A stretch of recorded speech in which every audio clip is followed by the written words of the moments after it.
All right. Let's get the show started. Let's get the party on the road. The party on the road? What am I talking about? I don't know. Let's get the show on the road. I wonder where that comes from. What?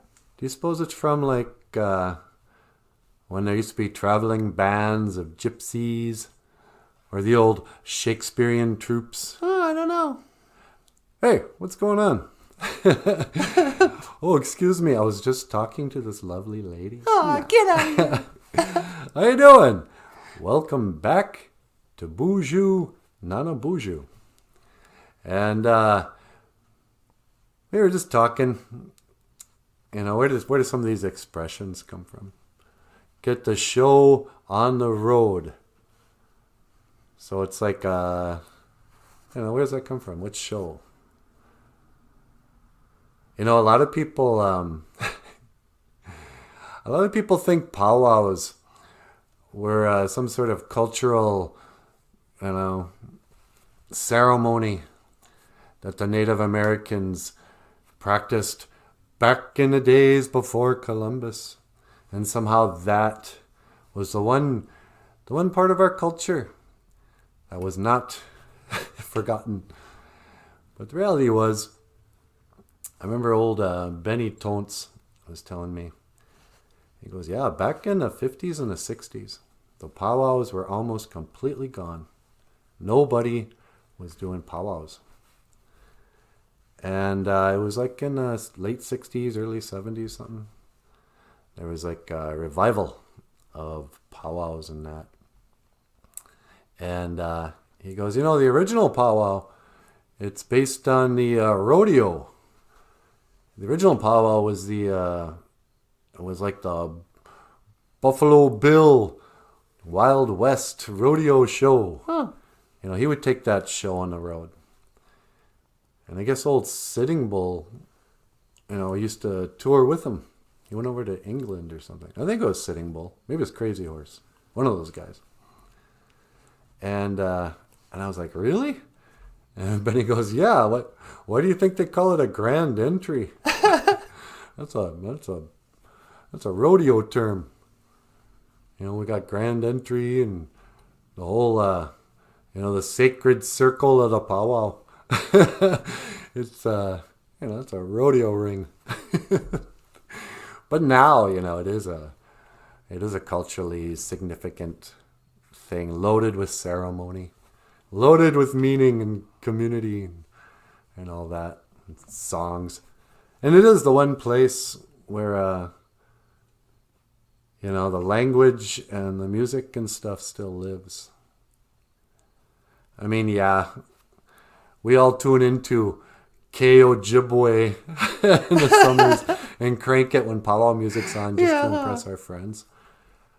But as soon as we're on the highway and we roll up the windows, we're clicking back to easy listening, the soft rock of the Lionel 1980s. Richie every day. No. What am I going to talk about today? What should our Ojibwe word of the day be, sweetie? Oh, I don't know. Let's see. I was going to talk about Aquade a win, bravery. Aquade a win. But I think we did a show like that already. Yeah. Aquade a win. The bear is the animal symbol. Why do I keep telling you this? The bear is the totem or whatever for that value. Yeah, huh? Aquade a win, bravery. Not to be confused with Aquafina, the bottled water. Yeah. That's something else. Aquafina. Aquafina puts a little USA stamp on their thing. It's like, oh, you love America so much, do you? Then why do you use a Spanish word for water? Aqua. No. Agua. It's water in Spanish.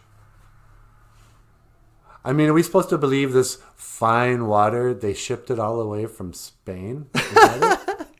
Is Spanish water something worthy of buying? What am I talking about? All right, let's sing. Oh, it's a really beautiful morning, though, isn't it? All my bags are packed, I'm ready to go. I'm standing here outside your door. I hate to wake you up to say goodbye, because in Anishinaabe, we have no word for goodbye. Instead, we say, Gigawabamin, Minowa. Oh, that's what I say anyway. And it means, I will see you again. Because in the Anishinaabe way, we always know, sooner or later, we will see you again. Yeah, huh? Even if it's in the spirit world, we will see each other again. So don't say goodbye. And everybody who ever saw the movie Thunderheart learned that lesson. In the end, when old Graham Greene... That's such a great movie, you guys. Because you see this transformation of Val Kilmer when he shows up on the res. And he's in a suit and he's working for the FBI. And he's like, hey man, I'm just part Indian. And he doesn't even really feel like he's an Indian. Yeah, huh? And then throughout the course of his experience on the reservation, by the end of the movie, you know, he's wearing a jean jacket and riding a motorcycle. No, he's not. He's in a crappy old Ford or something, some res car. And he gives this really nice watch to the elder. And the elder's like, hey, check in your car there. I gave you a gift too. And what was it? Opwagen. It was a pipe. and Val Kilmer is all like, hoa. Good trade. If you haven't seen Thunderheart, watch it. It's really good. I don't know which is better, Thunderheart or Smoke Signals. Those are my two favorite Indian movies. And, of course, Dances with Wolves. Yeah, that's my favorite. What's your favorite Indian movie? I remember when I was a little kid, I really liked this movie called Little Big Man. And Dustin Hoffman plays this little Chamokaman who gets raised by Shanabs. And he goes back and forth from the Indian people to the white people, back to the Indian people. And it's back in the day, so you get to see like how Indian people lived in teepees and, you know, how they'd eat outside in the winter and that. I don't know. I like it. Some people get really touchy about Indians in TV and movies. I was thinking about that old, what's his name? Iron Eyes Cody. Iron Eyes Cody. He was the actor who played the Indian on that commercial. He's like canoeing around and he sees all this litter in New York. And he gets just sad. And it pans up and he's got a little tear. Oh, geez. I just hate the litter. Nah. You dirty white people. Why don't you pick up once in a while? This is Indian country. But now, every time you mention that, people all say the same thing. Oh, that guy's not even a real Indian. Nah. Okay. Sorry. I didn't know that actors had to be the ethnicity of what they played. You know. Oh, Chewbacca. He wasn't even a real Wookiee. That guy's a poser. We only want real Wookiees playing Wookiees. Or whatever he was. Was he a Wookiee? Chewbacca? Yeah. I think Chewbacca was Bigfoot, actually. Yeah, probably. That was what they call a truth drop. He was a Sabbe. Bigfoot. Sabbe. And you know, Sabbe, this is sort of interesting. So I was talking about the 7 Anishinaabe values and how like Aquade a win is represented by the bear, and Zaga iriwen, love, is represented by the eagle. Each of these values has an animal that represents them. And for Guayakwa diziwen, honesty. You know what the animal that represents honesty? Sabe. Sabe, Bigfoot. And I always thought it's kind of interesting, you know, like, it's not like they had, oh, you know, truth is represented by the unicorn, and the, you know, bravery is represented by the dragon. You know, all the other animals are real animals. But honesty is represented by Bigfoot. So you have to assume that back in the day, the elders, the grandfathers, they had enough experience with Bigfoot that they counted him among the other animals. Yeah, huh? You know, what was up back then? Did Sabe go into hiding in recent years? You know, that's a problem with getting rid of all of our Indian history, you guys.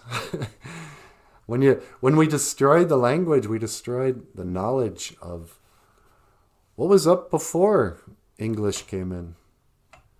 Were there Bigfoot, big feet, whatever, Bigfoots, just roaming in the woods? Did Anishinaabe go Bigfoot hunting? Or were they, you know,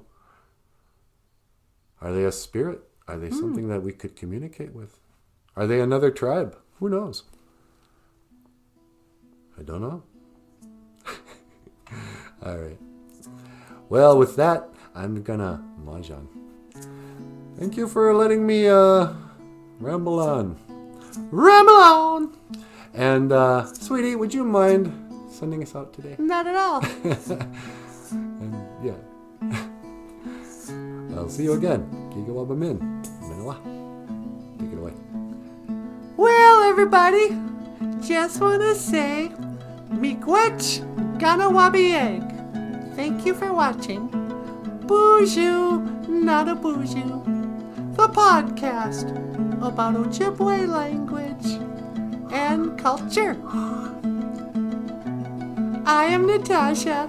This is Not a BOOZHOO, and I will see you again. Gigawabamin! Minawa! Hawa! Oh, and if you'd like to support the show, click the link in the description and give us a thumbs up. All right. How was that? Oh, you did just great.